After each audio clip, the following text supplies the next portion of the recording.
I'm not gay, dude. They don't outright show it, but they get pretty darn close. This movie is not it in terms of Nicolas Cage freakouts. Welcome to Big Name Bad Movie, the show where we talk about A-list actors and their worst films. My name is Cameron. And I'm Joe, and today we're talking about 8mm starring Nicolas Cage and Joaquin Phoenix. This is the mortgage, Cindy's college money. If I do right by Mrs. Christian, the circle she runs in, this could be the break we've been waiting for. Can't take longer than a couple weeks. That's all I can tell you, honey. Sometimes you can't know what I'm doing. It's better that way. It's always that way. Brief synopsis of this movie in terms of plot. 8mm follows Nicolas Cage as a private investigator who is hired by an elderly widow woman, and she's discovered that her husband had a hidden, very controversial adult film involving a woman's murder, and she wants Nicolas Cage to investigate. That was a very good way of dancing around Around the words that will get us demonetized. Yeah. And so she hires Nicolas Cage to investigate whether the woman that is on this adult film is actually murdered or if it is all staged. About 15 minutes into the movie, Nick Cage meets Joaquin Phoenix, who we're discussing today. Yeah, so this episode is focused on Joaquin Phoenix, and before we get into the movie as a whole, we'll obviously overanalyze it like we always do. Of course. But I wanted to talk a little bit about why we chose Joaquin Phoenix. Obviously, Joker Folie à Deux just came out, not to be confused with the 2008 Fall Out Boy album, Folie à Deux. I didn't even know that was a Fall Out Boy. No, I don't listen to Fall Out Boy. I'm a huge Fall Out Boy fan. But anyway, Joker Folie à Deux, obviously, it's getting review bombed. It's not doing very well in terms of the box office. Neither one of us has seen it. Haven't seen it. No. Saw the first one. I think we're both pretty much in agreement. Not great. I enjoyed it somewhat when I first saw it, and then I saw Taxi Driver and King of Comedy. I think those are just better versions of that movie. Obviously, the cultural response to that movie of certain people really identifying with Joker in a weird way. Edgelords, yeah. Reddit Andes, despite the reason that he's in the zeitgeist right now being because of how bad Joker 2 is doing. He's one of my favorite actors of all time. Just a few movies that Joaquin has been in that are some of my favorites. Obviously, Her. Did you see Beau is Afraid? No. Okay. I really like this movie. That being said, it is 3 hours long, and I do understand why people don't like it. The Sisters Brothers. It's a Western starring Joaquin Phoenix and John C. Reilly. I'm a sucker for the Western movies that really delve into the brutality of the Wild West. Signs, it's a classic. Love Signs. I cannot remember a thing about it. It's been so long since I've seen it. He elevated every aspect of that movie. And Mel Gibson, obviously, both of our GOAT, sure. just an overall great guy, never done anything he's weird. He's a simple, straightforward good guy. Yeah. I do unironically believe Mel Gibson is a great director. I can't really think of I've never seen Passion. You ever seen Passion of the Christ? No, I've not. Bro, we were both raised Christian. I know. You know how incels responded to Joker? That's how Christians are with Passion of the Christ. Yeah, I know. You're absolutely right, and I don't know. I've just never seen it. I don't know. You dance with the devil. The devil don't change. The devil changes you. Let's break down the plot a little bit and talk about how this is aged. And I'll warn the audience now, we're going to be dealing with some adult subject matter, and just a trigger warning for themes of assault, exploitation, violence in general. We start by meeting our character played by Nicolas Cage named Tom Wells. He lands in Miami. He's serving as a PI for a senator who's investigating her husband. Mm-hmm. So it's kind of that classic film noir setup, right? It's a woman that wants to see if her husband's having an affair, and he's got the photo evidence, right? He solves the case. He flies back home. Right off the bat, the cinematography, the tone, the direction, the color grading, everything technically looks really cool. Yeah. It has At this point, everything has a really cool aesthetic. Yeah. Back home, Tom is called to a mansion belonging to a woman named Mrs. Christian. Her husband has died, and after opening a secret safe that the husband had hidden behind a painting, they have found a reel of film. And Mrs. 8mm. Christian, it's 8mm film. Mrs. Christian and her lawyer, Mondale, yeah. Mondale and Mrs. Christian have found the deceased Mr. Christian's hidden secret 8mm film. They play it, and it turns out to be a very dark adult film. It is in which someone is killed. And Nick Cage watches it. He cringes. We get little glimpses of the imagery, and it's very disturbing. They don't outright show it, but they get pretty darn close. Yeah, they get close, and you can infer, and they describe what happens and after the fact. Pretty disturbing off the rip. Nick Cage goes back into the room with Mrs. Christian. He's like, hey, this is probably special effects. It's probably just something weird your husband was into. And this is probably fake. This woman is probably trying to alive. make her feel better. Trying to, calm down Mrs. Christian. And she gives him the call to action. She says, I want to hire you, Tom, to try to find out if the death in this film is real, if this girl is actually alive. My husband's gone. I just want the peace of knowing that he wasn't actually partaking in the consumption of media where a human being is killed. Yeah. So off the bat, I knew that watching this movie in the morning to start my day was a bad idea because I'm sorry to do that. We're filming on a different day than we normally do because of scheduling stuff, and he had to just crank it out. I watched this movie over breakfast. I was like eating breakfast and watching this movie, and it's immediately like kind of sickening as a premise. Yeah. But I'm not opposed to movies with really dark themes. There's a few things that are just content stuff that I try to avoid entirely. It's just stuff I can't handle. But this movie, I was like, okay, I'm going to kind of tough it out and see if there's a redeeming quality to this, because I also love a movie we'll get into discussing, comparing and contrasting further. I love the movie Seven. Yeah, because this is written by the same person, Andrew Kevin Walker. Tom's now on the case. He's going to try to figure out if this girl is actually dead or alive. And so Tom goes to the Center for Missing Children and tries to locate the girl that's in the film, that gets unalived in the film. And so he ends up finding a match and realizes the girl is named Marianne, and decides he's going to go directly to Marianne's mother and try to gather more information. Because really his priority now is just, he doesn't think the film is showing a real death. So let's just see if we can locate her. Visits Marianne's mom, who believes that Marianne is a runaway. Tom finds her Marianne's diary that has a goodbye note, which is just like behind the toilet. She's been gone for years, and the mom never found. She never cleaned the toilet. The journal. Yeah, she never cleaned the toilet. And this is evident by how nasty this bathroom looks. Dude, it's so gross. It looks like a summer camp bathroom that just got vandalized by a group of teen boys. Yes. It's he finds the goodbye note, and Marianne had said in her diary that she's running off with a man named Warren to go move to Hollywood. At this point in the film, where's your head at? What do you think? What is your vibe generally? Up until like maybe when he meets Mrs. Christian, I was like, okay, this could be good. This could be like a hidden gem. That was honestly what I wanted from this film. I know you said that about Van Helsing. I was genuinely hoping, like, it's got a great cast, and it's oozing with style, similar to Seven, which is written by the same guy, but two different directors, which we'll definitely delve into. At this point, I'm like, this is one of the driest performances I've ever seen from Nicolas Cage. I feel like he just was not directed well.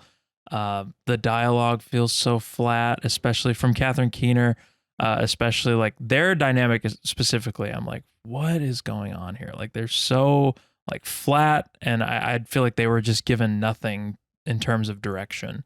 And I'm already in that headspace at this point. And that's before we even get to the most like gross aspects of this movie. Yeah, the movie just gets more upsetting and disturbing as it goes on. At this point in the movie, when he finds the diary and he's still looking for the girl, I'm still bought in. I haven't checked out of the movie at all. I'm still invested in the story. I think it's kind of feeling like a slow burn.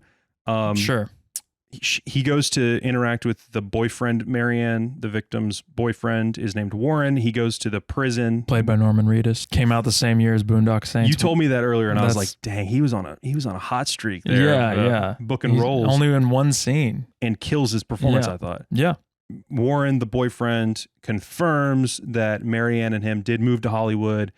He goes to LA, and this is the point where we get this crazy montage with this really loud, I guess I'm gonna take a stab at it. Maybe I'm wrong and ignorant, but it sounds like Indian music.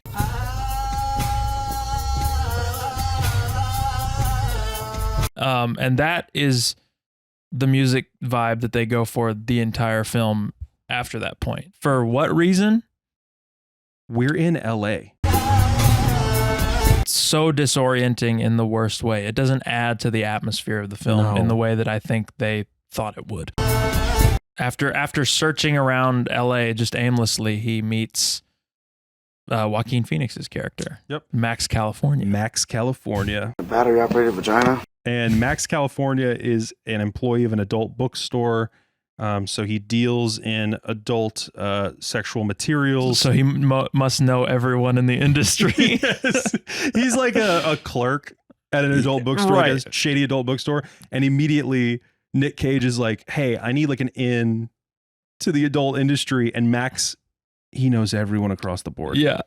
He's Which, able you to- know, I don't know what it was like back then, pre-internet, you know, maybe people were more connected in that world. I don't know. I don't know. Visually, he has like a really cool aesthetic. He's Yeah. got like an eyebrow piercing, like blue He hair. wears crop tops, he wears latex, leather, but he does have to clarify to Nicolas Cage, hey, it's 1999. I'm not gay, dude. I'm straight. Congratulations. Thank you. He's secretly reading a Truman Capote novel. I just found this to be a weird detail because like Nick Cage sees him reading a book and he's like, and he shows the book and Nick Cage is like, what are you actually reading? And then he like, Mein Kampf. No. Yikes. he's not gay, but he is a Nazi.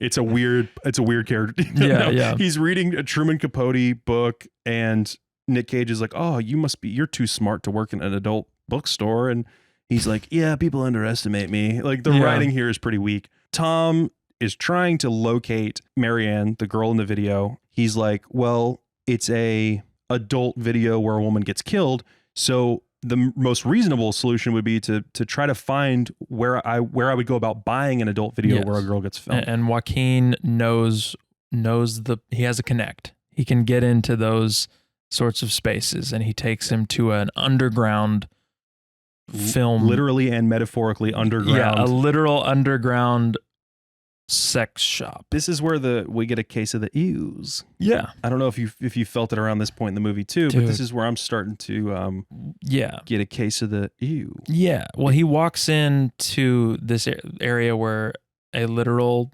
adult film that is like extra exploitative is playing on a projector, and there's just a bunch of guys yanking it collectively. It adds not much to the plot. It feels gratuitous. Yes, but because we already know, like, yes, this is a gross thing to be, like a gross subject matter. We don't need the added like atmosphere of that. Like, it's just, we get it. This film is overstimulating in a lot of bad ways, and especially seeing all the gratuitous sexual content. Yeah, you're like, it just gives you the icky feeling.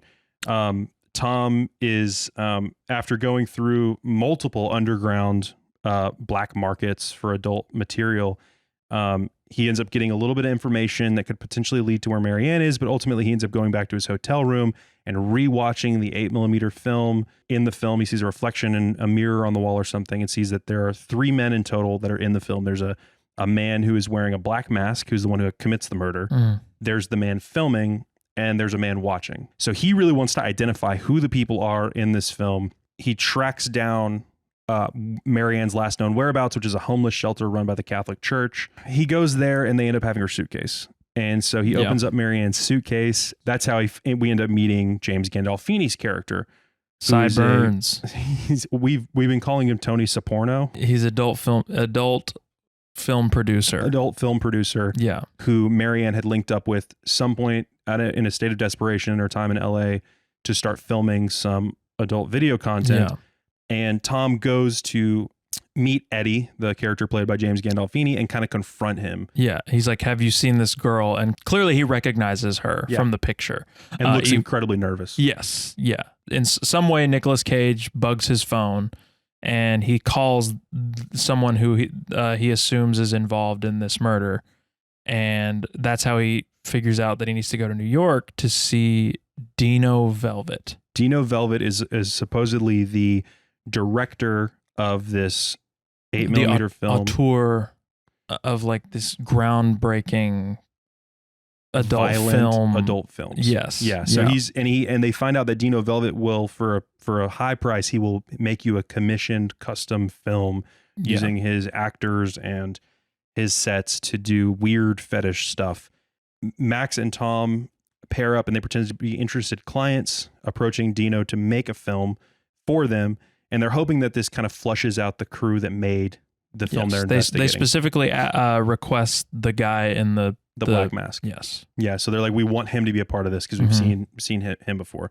He agrees to it because they put a bunch of money down. And then the next scene, for seemingly no reason, I feel like Nicolas Cage is like, here's a bunch of money, Joaquin Phoenix, go home. And I'm like, why He's at like, this you're point? in too deep, kid. Yeah, which is like, why at this point? And Because he's been helping him. It's not like there's a catalyst for that. That was the thing that annoyed me. There's not like a catalyst moment where he's like, oh, Joaquin's in too deep, man. I gotta like get him out of here. It's No, just he like, just has go. a change of heart. Max is the guy who's been taking Nick Cage, Tom, to all these underground illegal black market video shops and exposing him to the wildest and most insane, dark, depraved, perverse a world content. that he's presumably a part of and like accustomed to.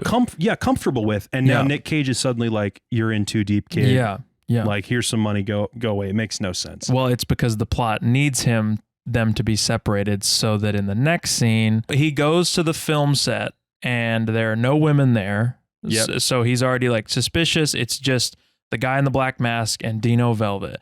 And then a car pulls up and it's James Gandolfini, aka Eddie, aka Tony Soprano, and the lawyer, like Mrs. Christian's lawyer, Mondale. Yes, and they have Joaquin Phoenix's character held captive. Yep. So that's why the plot needed them to be separate. We finally figured out who the individuals were that were in the room with the girl that got murdered on camera. Yes. It was the man in the black mask who's there and present, who's still, his identity has not been revealed. It was Dino Velvet, presumably operating the camera, and it was Tony Soprano, probably was the other. I think was the third He guy says that in the later scene. And now they realize who the client is, which is Mondale, the lawyer. Big plot twist. Turns out that Mondale, Mrs. Christian's lawyer, had been hired by Mr. Christian to commission this film. So Mondale was basically in on it from the jump.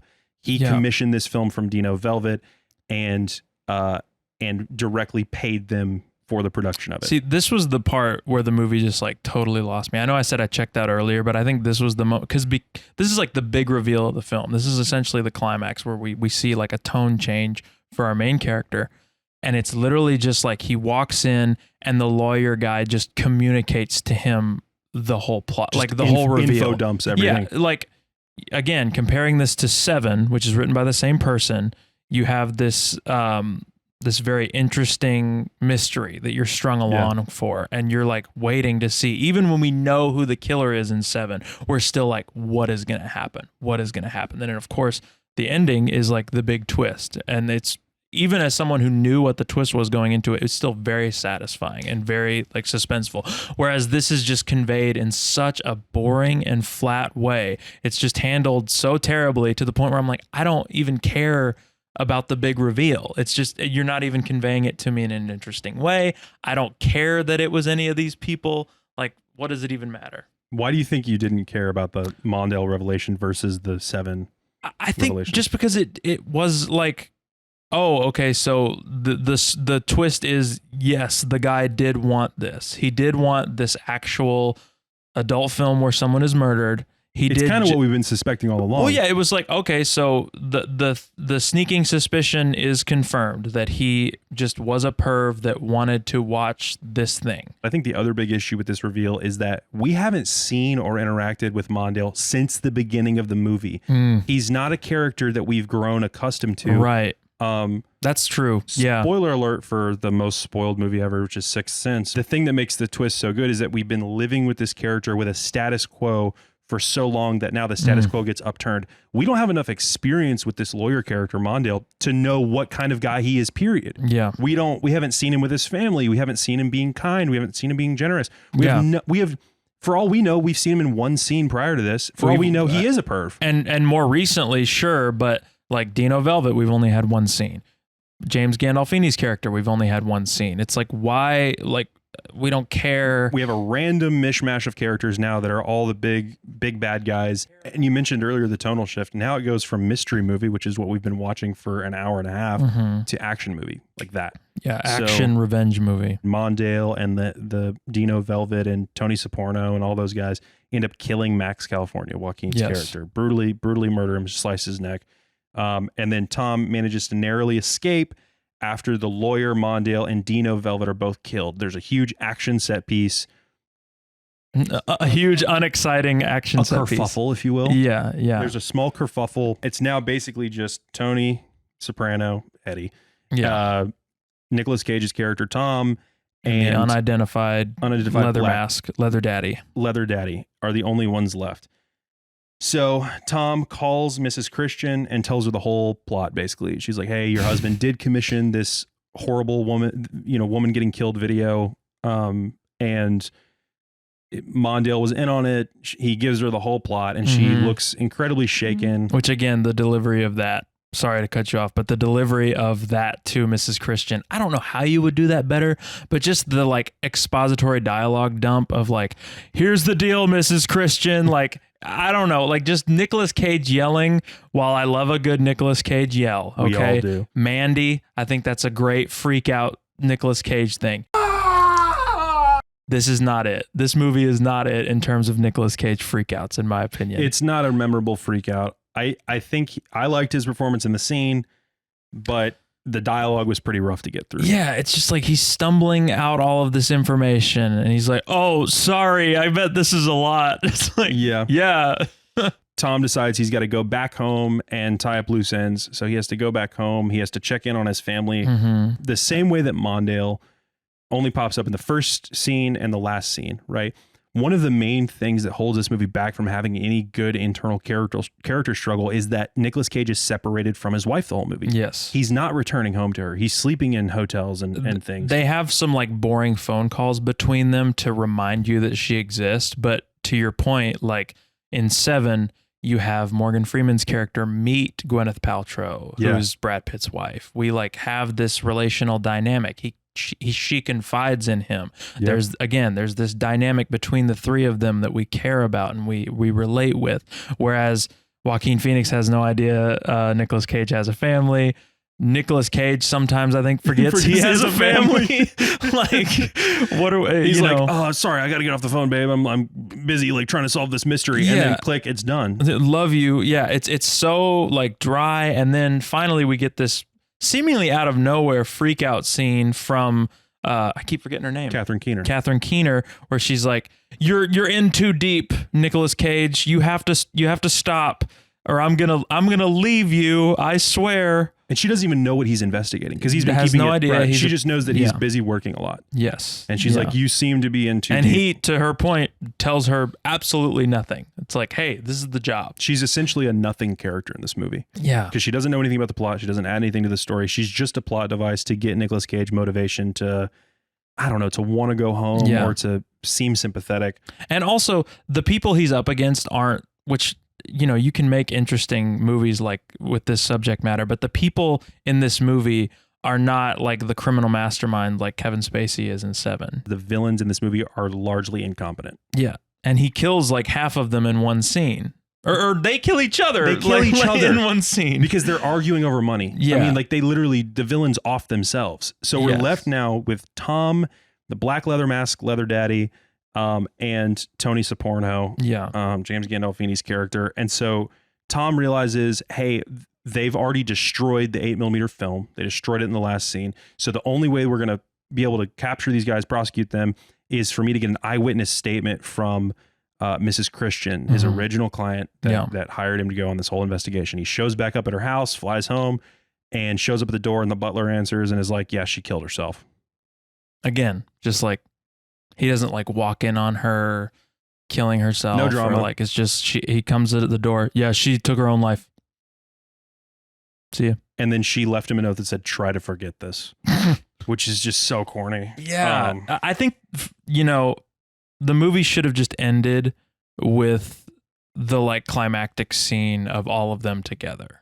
I feel like the movie should have ended before any of the revenge stuff. Yeah, that's how I feel. Despite one of my favorite scenes in the movie coming next. Which, yes. I don't know if you want to get into that. Let's do it. So Tom hunts down Eddie, Tony Soprano, James Gandolfini's character. Just stumbles up on him, like just walks up to him. Walks up to him at some house. Yep. And is like, puts a gun to his head and kidnaps him. Yep. Forces him to go back to the scene of the original crime where they filmed the original perverse adult film that Mrs. Christian discovered. The murder. The murder film. And so he takes him there, ties him up. Tell me about this scene. Describe it, and what do you like about it? So at this point, Nicolas Cage, he's ramped it up a little bit. His performance is a little bit better. He's in it. He's invested in this. He's, dare I say, in too deep on this particular case.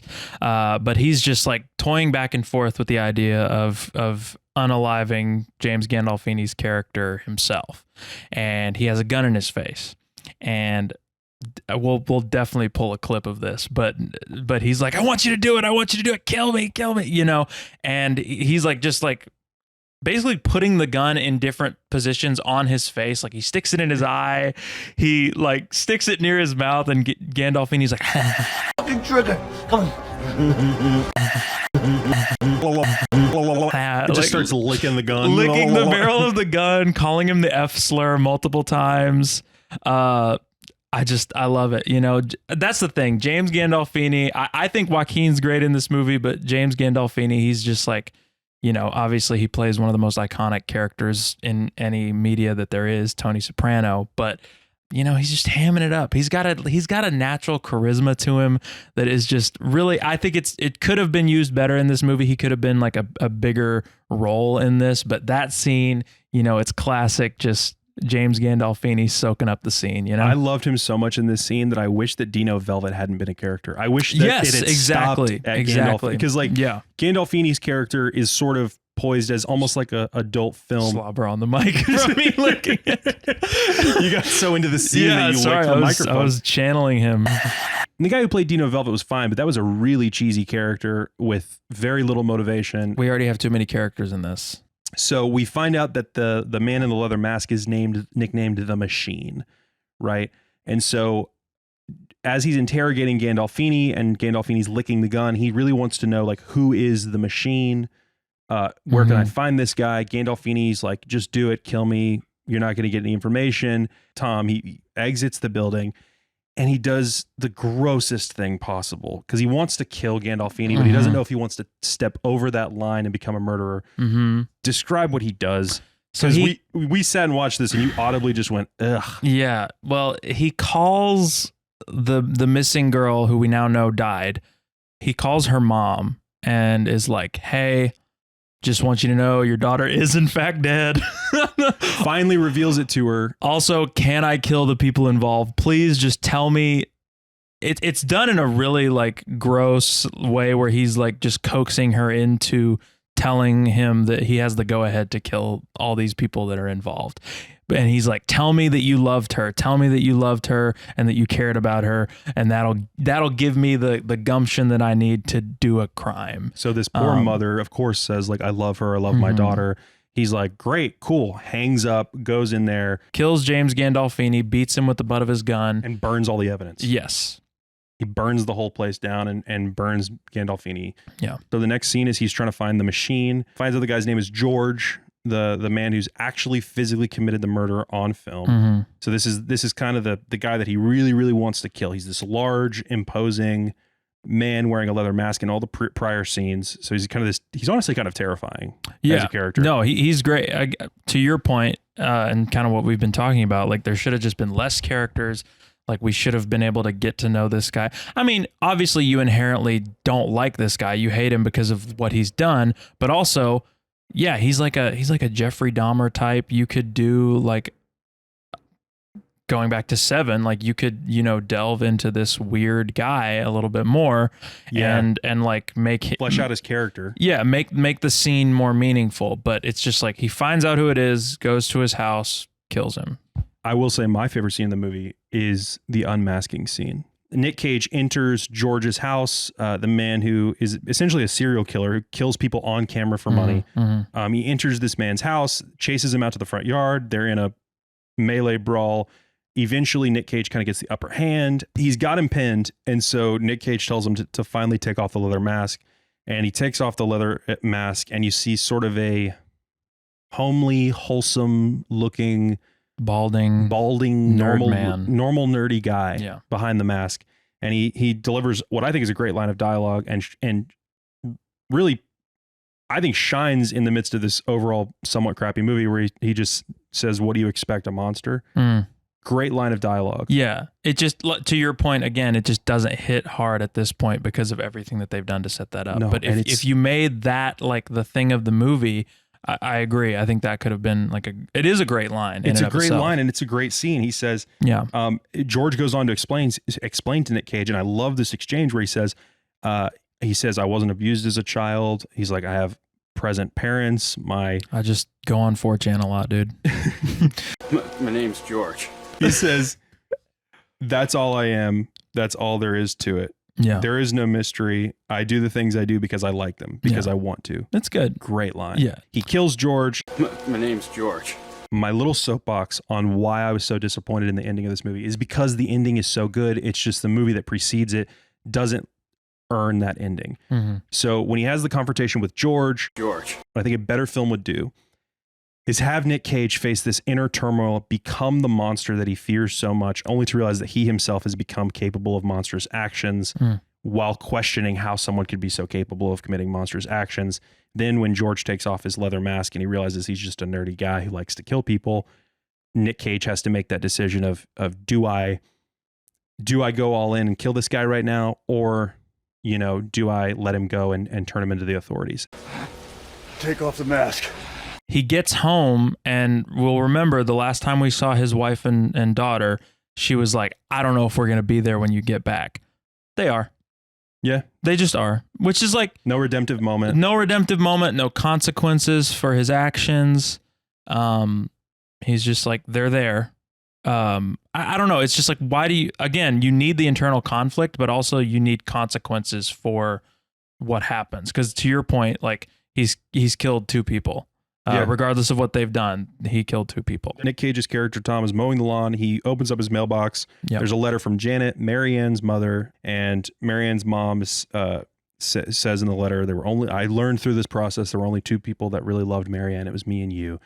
And it's like he smiles. Yep. And that's the end of the movie. Once you go through, I'm gonna be okay. I'm gonna be okay. There is no going back. That's 8mm. How did you feel watching it? Yeah, I mean, we talked about needing to take a bath after the Sydney Sweeney, The Wrong Daughter, but this one even more so. I think you need to take a shower after each like big plot beat of the movie. It's like, okay, well that scene, gotta go clean up. You know, keeps getting grosser and grosser. Yeah, let's talk a little bit more about the comparison between 7 and 8mm. Yeah, because you watched 7 for the first time not too long ago. Yes, I watched it for this episode because I know that they're from the same writer but 2 different directors. His writing, to your point about the George scene where he kills the guy with the leather mask, like that, he's like has the potential to write really good things. Yes. However, in the hands of the wrong director, I think it just falls apart because I don't really know too much about Joel Schumacher, to be honest. Like I know obviously the 2 Batman movies are like corny, but like maybe like cult classics in a little bit of way. Kind of fun. But I don't think I've ever seen anything else from him. But obviously on the other side of things, you have David Fincher, who is like the GOAT. Yeah. Yeah. Like one of the greatest of all time. Yeah. Well, I will say for Joel Schumacher's pedigree, he did, as a director, he directed some House of Cards. He directed. So him and Kevin Spacey have a good relationship. Best friends. I wonder if he directed that like response video that Kevin Spacey did after he got like outed for, sexual misconduct. The thing where he's like in his kitchen cooking a fucking turkey or something, and he's like, but he is the character from House of Cards. I know what you want. So weird and unhinged. So odd. Maybe Joel, directed that. Maybe, who knows? What if I like to imagine that Kevin Spacey shopped that apology video around to all of his favorite directors to see if anyone wanted to take the gig. So he sent a pitch deck to Joel Schumacher. Like, here's the idea. Yeah. What a weirdo, dude. Yeah. He had directed A Time to Kill, which is a great movie. He'd done St. Elmo's Fire, The Lost Boys, Batman Forever, which is a poorly written movie but has great direction and is really fun. He directed the music video for Seal's Kiss from a Rose. I don't fault him for the bad parts of this movie as much as I do the writing. The visuals from this movie were cool. The set design, costume design, cinematography were all really well executed. I think the screenplay just kind of sucks ass. Like it doesn't know what it wants to be. And Seven, from the very beginning of that movie, Seven is like, it feels focused.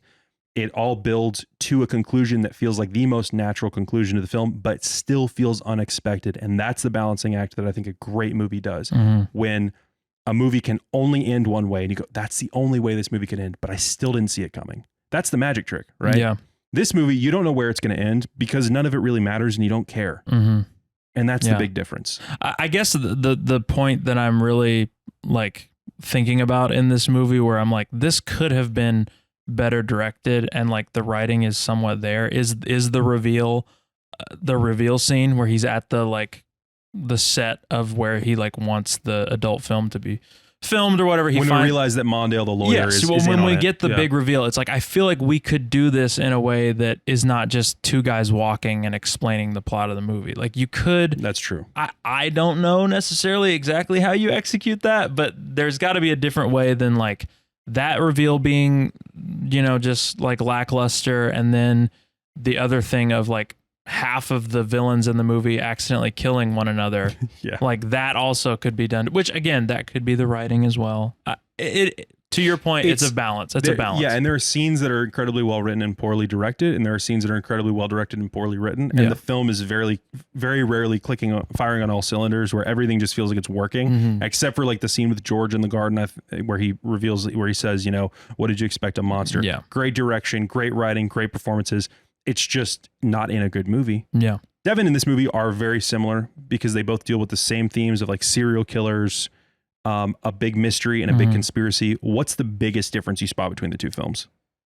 For me, number one, more compelling characters. I think that Brad Pitt and Morgan Freeman are just, I don't know. And the movie's just like oozing style, which to your point, like in the first scene, 8mm is oozing style, and I think it kind of trails off and just very flat by the end of it. But in Seven, I think that Brad Pitt and Morgan Freeman, we just know more about their characters. We are given more about their characters, and they're very similar in terms of the beginning. We're thrown right into like the crime or whatever. Like at the beginning of Seven, like we see the first murder. We're immediately like shown their dynamic right off the bat.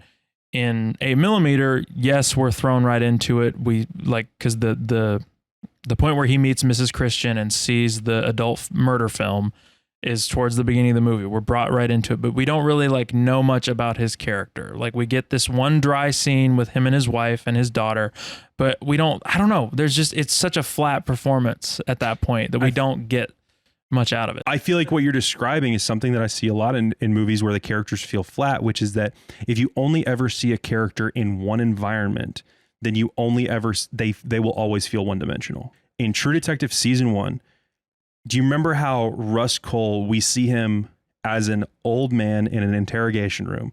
We see him going to Marty's house for dinner with a family, and we see how he interacts with a family. Then we see him on a case, right? And we see him executing, but then we also see him undercover, and we see him in all these different situations and environments where it just gives you this three-dimensional, like spherical view of who he is as a man, because you're seeing how the character responds in different environments. Seven does that. Yeah. We get to see but Brad 8mm, it's just like an afterthought where it's like, oh, well, we probably need a few phone calls between him and his wife to like establish him as a full character. And you never even really fully see him out of work mode. You don't Yeah. see him like loosening up at a bar with the boys. You don't see him being humorous. You don't see him being kind. You don't see any other aspect to his character other than just a private investigator who wants to solve a case. That's all you get. Yep. Why do you think the mystery work? Because Seven, that's one of the things I compare it as well, is like I feel like the mystery is so much better in Seven, like because it's very like compelling and like you're really wanting to see where that goes. I did not feel that way in 8mm. Do you agree? And if so, Hard agree. Yeah. Okay. I'll tell you what I think the difference is. I feel like there's just an unspoken contract with an audience in a mystery film. Most of the time, you want there to be a surprising, especially like a whodunit. Like an Agatha Christie story is a great example. The contract in Agatha Christie reader or watcher of one of her adaptation movies has with the storytellers is, hey, I'm coming into this knowing that there's going to be a big reveal that's going to be unexpected, right? Seven doesn't really promise that. And so the mystery, I think, gets to take a back seat to the characters. It's obviously a well plotted out mystery with a surprising twist. But that only works if you care about the characters, because spoiler alert for Seven, the big reveal at the end of that movie is that Kevin Spacey, this serial killer guy, has killed Gwyneth Paltrow, who is Brad Pitt's wife in the movie, and stuffed her head into a box and is having Brad Pitt open up that box. He knows, he's so calculated that he knows Brad Pitt is going to be so enraged by this action that Brad Pitt's going to kill him. And the crux of the movie, Brad Pitt has fully become that villain, kind of like how we were talking about how Nick Cage, how it should have played out in 8mm. It's a similar turn, yeah. But we see that in him leading up to it. We see him, like, his emotions getting the better of him when he like kicks down the door at the guy's apartment and stuff like that. We see the seeds of that, whereas in 8mm, it's just like turns on a dime. Yeah. And then by the time Nick Cage is running around slaughtering people, you're like, this feels weird. And in Seven, it doesn't, because it's more plotted out, but also we know the character more. So as an audience, we're like, don't kill him. Don't. It's what he wants. Yeah. You feel like you're watching Brad Pitt hold the gun up to Kevin Spacey's head, and you're like, don't do it. Don't do it. Yeah. And Morgan Freeman is begging him not to do it. That's the other big differentiating factor. Really great movie, man. I can't believe I've only just seen it for the first time, but it's so good. Yeah. Give me the gun, James.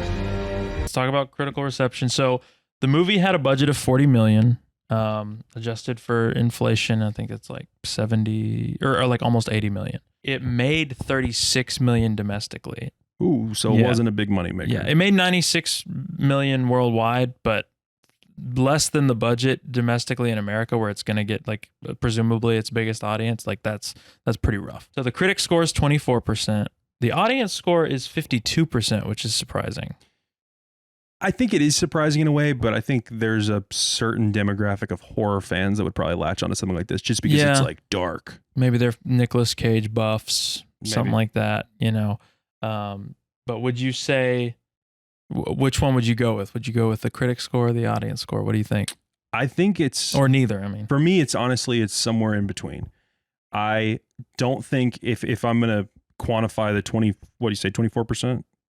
Yeah, 24%. So that's going to be like, say 2.4 out of 10. I think out of it, on a 1 to 10 scale, I'd rate this movie somewhere closer to like a 4. It's not like... It's just below average for me. There's enough that's well executed about it. Like Joaquin's great in it. You know, I like Nick Cage in it. I don't think Catherine Keener gives a great performance in this. I don't. Yeah. But performances are good. And James Gandolfini's great in it. And there's enough cool scenes. I think if it dealt with the subject matter a little bit less gratuitously and a little bit more tastefully, I think it'd be like an average movie for me. Yeah. So I'd probably give it like a 3.5, 4 out of 10. I was going to say 3. Yeah. I think like you said, there are some very strong moments, some good performances, but ultimately it just falls flat, and the subject matter is also already gross. But if, like you said, if the movie's good, you can deal with like the gross subject matter, but it's all exhausting, unfortunately. I'm pumped about next week's episode because we are going to be watching Cutting Class starring Brad Pitt. It's a Brad Pitt episode. We'll probably visit the same actors multiple times. Oh yeah, for sure. But yeah, next week, Brad Pitt, Cutting Class. Yeah, it's going to be a lot of fun. Hope you guys enjoyed this one. If you haven't subscribed to the YouTube channel or followed wherever you're listening to the podcast, please do that. It's a huge help for us. We've received just this last week, just a huge flood of new viewers from some of our YouTube Shorts content, our TikTok content. Yeah. So if you haven't checked that out, been watch awesome. That just for us, just like starting out, the response has been great. So yeah, like, subscribe, all that good stuff. If you want updates about the podcast, you can follow us on TikTok and Instagram. It's Big Name Bad Movie Podcast on TikTok and Big Name Bad Movie on Instagram. Leave us a review on Apple Podcasts, Spotify, or wherever you get your podcast. We'd love to hear it. And if you have any suggestions for what movies or actors we should visit, make sure you leave that in the comments. Yeah, even if it's just an actor you like, you're like, hey, I want to know if they ever did a really awful movie, but you don't want to sort through their long IMDb page. Just shoot us a comment of that actor. But yeah, thank you guys so much for watching, and we'll see you next week for Cutting Class with Brad Pitt.